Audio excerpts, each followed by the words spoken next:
Halo semuanya, perkenalkan nama saya Ririn Citra Lestari dengan NIM 23108171200012. Pada kesempatan ini saya akan membahas dan mereview chapter 2 dari buku Software Testing Foundation yang ditulis oleh Andreas Fellner dan Thilo Lins. Selain itu, saya juga akan memberikan sedikit perbandingan dengan buku Introduction to Software Testing yang ditulis oleh Paul Gibson. Menurut pemahaman saya, pada chapter 2 buku Spillner dan Lins lebih banyak membahas mengenai konsep dasar dalam software testing. Di bagian ini dijelaskan bahwa testing merupakan salah satu proses yang sangat penting dalam pengembangan perangkat lunak.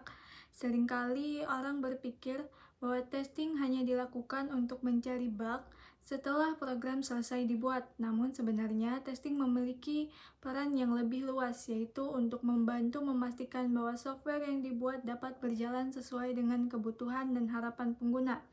Di chapter ini juga dijelaskan bahwa proses testing seharusnya dilakukan secara terstruktur dan terencana. Artinya, pengujian tidak dilakukan secara asal, tetapi mengikuti tahapan tertentu. Misalnya dimulai dari perancangan testing, kemudian menentukan bagian mana saja yang perlu diuji, membuat test case menjalankan pengujian, dan kemudian mengevaluasi hasilnya. Dari penjelasan tersebut, saya memahami bahwa testing sebenarnya bukan hanya pekerjaan di akhir pengembangan software, tetapi harus menjadi bagian dari seluruh proses pengembangan. Selain itu, ada juga pembahasan mengenai perbedaan antara error, defect, dan failure. Awalnya, saya sempat mengira ketiga istilah ini sama, tetapi ternyata memiliki arti yang berbeda. Error biasanya terjadi karena kesalahan manusia, misalnya kesalahan saat menulis kode atau salah memahami kebutuhan sistem. Kemudian, error tersebut bisa menyebabkan munculnya defect, yaitu kesalahan yang ada di dalam kode program atau desain sistem. Jika defect tersebut dijalankan dalam sistem dan menyebabkan sistem tidak berjalan dengan semestinya, maka hal tersebut disebut sebagai failure.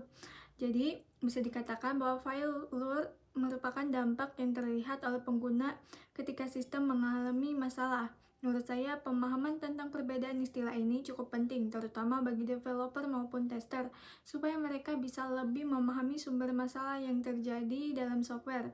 Selain itu, di chapter ini juga dijelaskan bahwa testing tidak dapat membuktikan bahwa software benar-benar bebas dari bug. Testing hanya bisa menunjukkan bahwa masih ada kesalahan yang ditemukan. Jadi, walaupun sebuah sistem sudah uji berkali-kali, tetapi ada kemungkinan masih terdapat bug yang belum ditemukan. Karena itu, proses testing biasanya dilakukan dengan mempertimbangkan prioritas dan tingkat risiko. Bagian sistem yang dianggap paling penting atau paling berisiko biasanya akan diuji lebih dulu. Ada juga konsep yang disebut defect clustering, yaitu kondisi di mana sebagian besar bug biasanya terkumpul pada bagian tertentu dari sistem.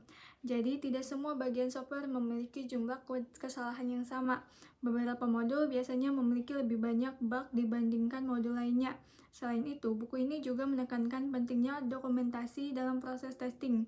Dengan adanya dokumentasi yang baik, proses pengujian akan menjadi lebih terstruktur dan hasilnya juga bisa dianalisis dengan lebih jelas. Jika dibandingkan dengan buku karya Gibson, menurut saya pendekatan yang digunakan cukup berbeda. Buku Spillner dan Lins terasa lebih fokus pada konsep dan teori software testing, penjelasannya cukup sistematis, dan memberikan gambaran yang lebih dalam mengenai prinsip-prinsip dasar testing. Sedangkan buku Gibson terasa lebih sederhana dan praktis. Penjelasannya lebih mudah dipahami oleh pembaca yang baru belajar tentang software testing, karena lebih banyak membahas contoh dan penerapan testing dalam praktek pengembangan software.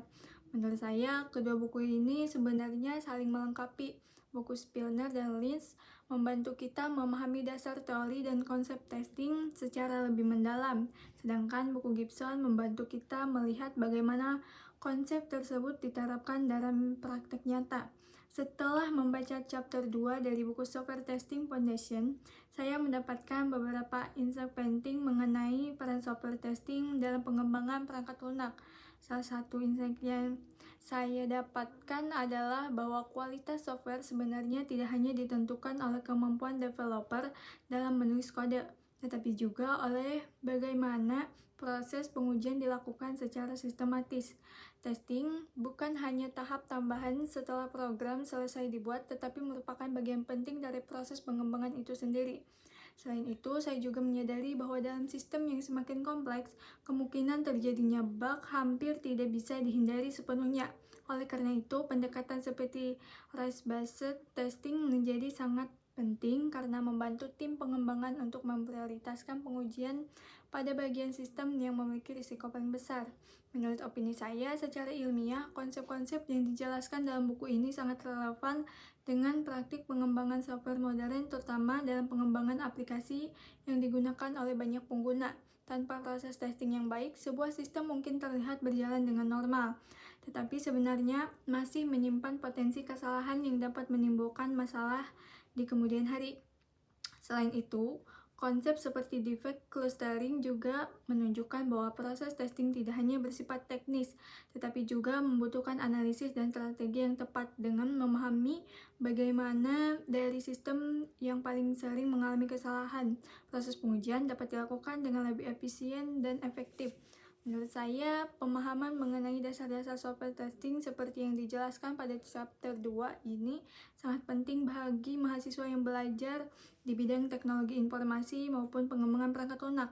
Dengan pemahaman konsep ini sejak awal, kita dapat lebih menyadari bahwa kualitas software bukan hanya bergantung pada pembuatan fitur, tetapi juga pada proses evaluasi dan pengujian yang dilakukan secara berkelanjutan.